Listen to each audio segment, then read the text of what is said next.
එන්න ඒක තමයි ඇබ්බැහිවීම. නිදහසක් හම්බෙන හැම වෙලාවකම යාළුවත් එක්ක කතා කරන්න. නේ සීරියස්. මම දකින්න චරිත කීපයක් කියන්න.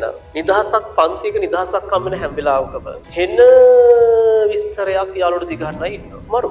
හරි. ඒ sannivedanaye මරු. සමහරු නිදහසක් හම්බෙච්ච ගම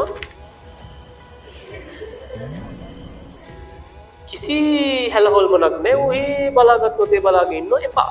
හරි.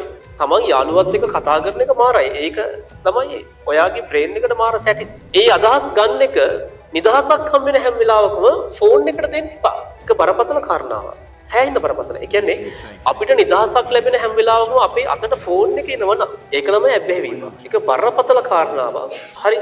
ඊට වඩා හොඳයි තමන්ගේ යාළුවත් එක්ක chat එකක් දාන්න. හරි ඒ නිසා ඕන්න ඔය දෙකට යන්න එපා. බලාගත්තොත් ඒ බලගින්න එකයි ෆෝන් එකට යන්න එපා. විතරම පුරුදු වෙලා නම් දෙන්න එකට බලෙන් හරි කමක් නැහැ. යාළුවත් එක්ක කතා කරන්න. යාළුවා කතා කරන්නේ නැත්නම් උත් එක්ක බලෙන් කතා කරන්න. හරි ඔළුව හරව ගන්න මේ පැත්තට කතා කරමු තෝමාත් එක්ක දැන්.